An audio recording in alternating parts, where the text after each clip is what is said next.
return to action August 20th, UFC 278, a big pay-per-view card. Salt Lake City.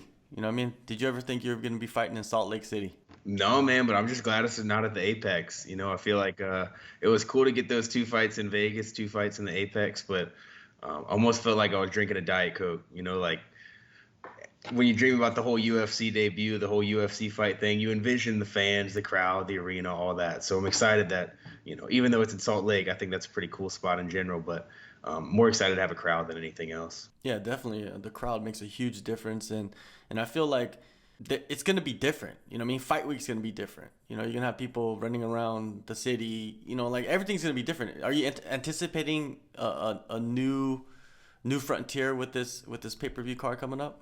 Yeah, for sure. I'm already kind of seeing a little bit of that in terms of just like how the hotel stuff, some of the travel stuff is handled. Just it's not all as consolidated as having the fighter hotel and everything in Vegas. But yeah, I'm sure there's going to be some differences. I'm sure there's going to be a lot of similarities, but I don't really know exactly what to expect. So I'm just kind of taking it all in stride. For sure. And your opponent, Ange Loosa, he's a guy that he competed on the Contender Series, made his UFC debut. So there's some footage on him. What is your breakdown of him? Man, he's good. Good, tough guy. He's muscled up like me. More compact frame than Matt. I don't think he's going to be using his range as much. He does have a pretty good jab, though. But without giving away my game plan too much, I think he leaves a little bit desired in some areas, and I think I'll be able to take advantage of those pretty quickly. I think I get him out of there in one, maybe two, if he's tough. Which Ange is tough, but I just think I find those openings early this fight. In his two fights that I just mentioned, he faced Jack Della and Munir Lazez, which both those guys are very good strikers, and both those guys have pretty decent power in their punches, their kicks, and they couldn't take him out. You know what I mean? True. I don't think they got the dense bones like this though. Look at these. Almost got arrested today. I was bringing these things around town. You got the extra one on the top. That's right. That's right. Muscles on muscles. Muscles on muscles. Now, I think when you look at a fighter, you got to look at their last fight. He faced Munir Lazez, like I mentioned. What did you learn from that fight in particular? Like, did you see something? Did you see anything that was like really peculiar about Ang? I saw certain things in the way he defends more than anything. I think, like with everything, man, you do one defense, there's an opening somewhere else. I don't think he has just like you need a diverse array of attacks, I think you also need a diverse array of defenses, whether that be footwork, whether that be different kind of guards up top. I just think, I don't want to say he's one-dimensional in the defense aspect, but I think that puzzle is going to be a lot quicker to solve than somebody like Matt or even somebody like myself. I think he's good at what he does, but I think it's also kind of direct what he does. Was he the first fighter that they offered you since your last fight? Yeah. So you just do you look at that? Do you look at the fighter and then say yes, or do you just say like it doesn't matter? Dude, I just wait. I wait for the call. I just stay in the gym, and then they say, "Hey, we got a name, we got a date." I say, "Cool," and then training just starts kind of ramping up. It's like, look, whenever you get to the top 15 and stuff, I don't think this hopefully isn't how I'm gonna do it, but I don't know how the game is. I'm not there yet, but it just seems like there's a lot more picking and choosing, and I get there's a place for it in the sport, but that's not my style, and especially just getting into the UFC, I don't think it's a time or a place to really kind of be picking and choosing.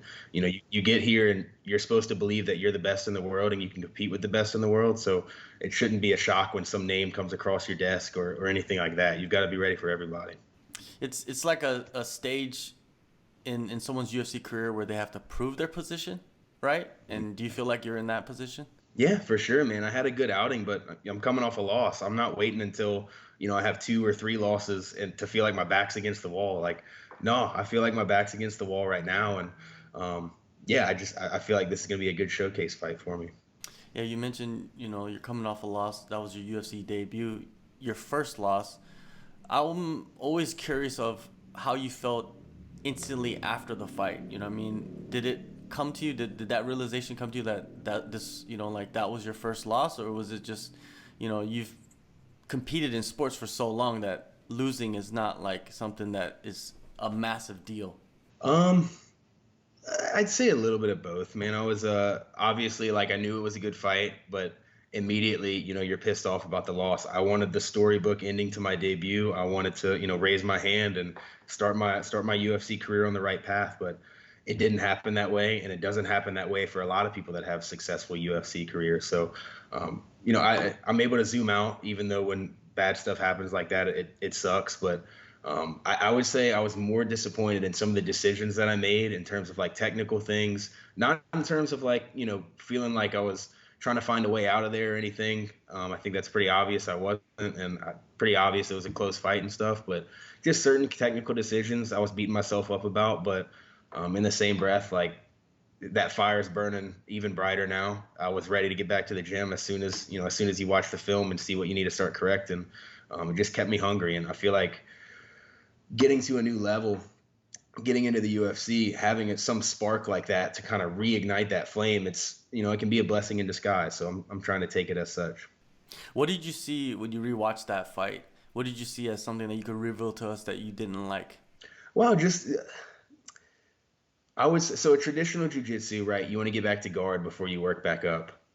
Matt tried that the first round, and I was able to kind of out grapple him in that scenario. But the second and third round, anytime I got on top of him or took him down, he was more willing to do like a wrestler stand up, in a sense, like give up your back, peel the guy off the cage, whatever. So that was one thing I think I probably could have implemented. Um, Obviously there's risk with that, just like there's risk in getting up and guard. But I would say just as an overall thing, like risk management and knowing how and when to take risk at this level, because at this level, it's not going to be a steady cruise throughout the fight. There's going to be highs and lows, and you see a neck, bro. Sometimes you got to jump on it if there's a minute, 30 seconds, whatever it is left in the round. You got to know those times and also know how to keep yourself safe in certain spots. Just adjusting to this level, I would say is the main thing I got out of it. And training camp for this fight coming up, how did you split the time?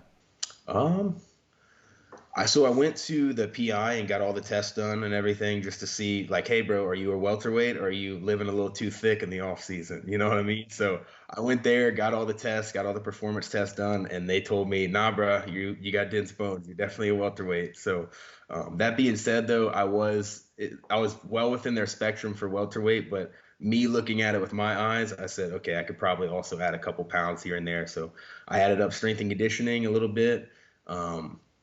And just really correcting some of those technical mistakes I made, technical decisions. I don't even really want to say mistakes, just, hey, try pattern A instead of pattern B, and be aware that there's a pattern C. Just stuff like that, like just refining decision making mostly.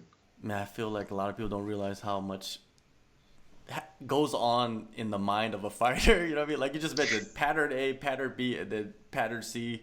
You have to know those patterns. On top of it, be able to counter those patterns and divert those. Like it's just so much, man. It's It's like a insane. web, dude. It They're is. all connected, and you have to know, like, okay, we're at point C. I know if he does this, I'm going to point D. If he does this, I'm going back to point B so that I can go around and go to point E. You have to know how all those little things connect. And I felt like in that first fight, there was just some patterns of that web or some areas of that web that I just hadn't really built out in my game. So they're there now. I guarantee you that. Did you do any cross training since the last fight?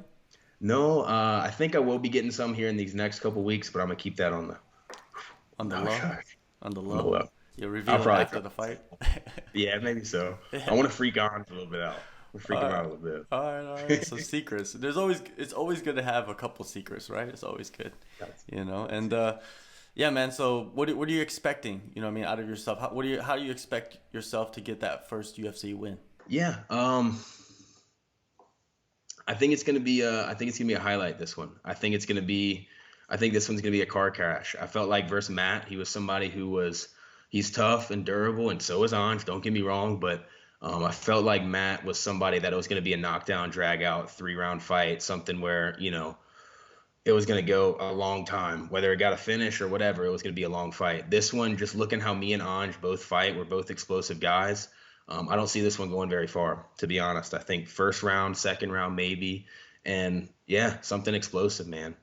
I know my avenues of where I think his openings are, and I'm sure he's got his plan for me. So we're gonna go in there and we'll see.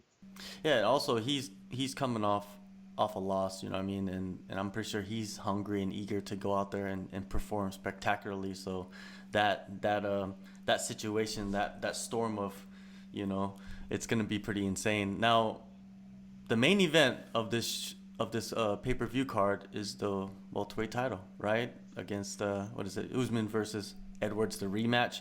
You're a welterweight. Of course, I got to pick your brain about that. What do you envision in this fight, man? Do you see a different outcome? Man, Kamaru's striking has just come such a long way. I feel like ever since he's been with Whitman, especially.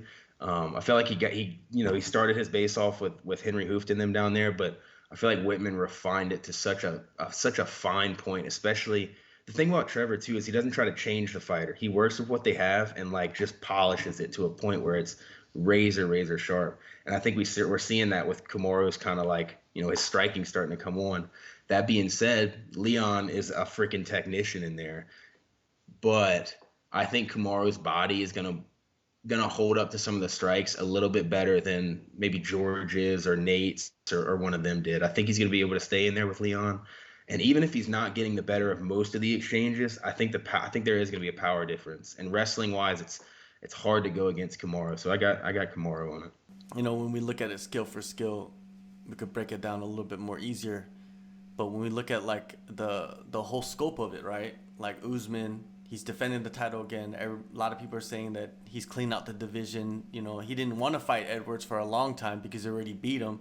It's almost like they cornered him into this fight. And also he's talking about fighting Canelo, going to boxing, doing this and that. Could that play a factor in this fight? Could distractions be something that could enter his brain?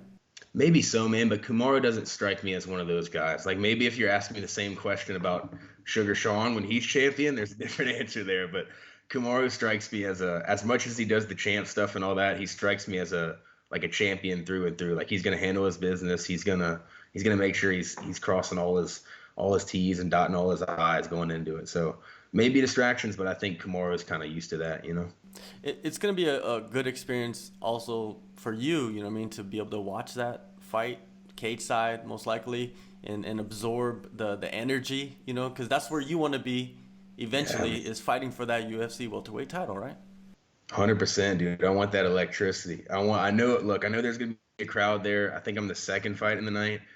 I'm not, too deluded. I know the crowd's not going to be absolutely bumping, at least when I walk out. But by the end of it, whoever's in there, whether it's 1 in 20 seats or 1 in 10, they'll be on their feet and they'll know who I am. But yeah, I've been in there for main events. I've been in there for Gaethje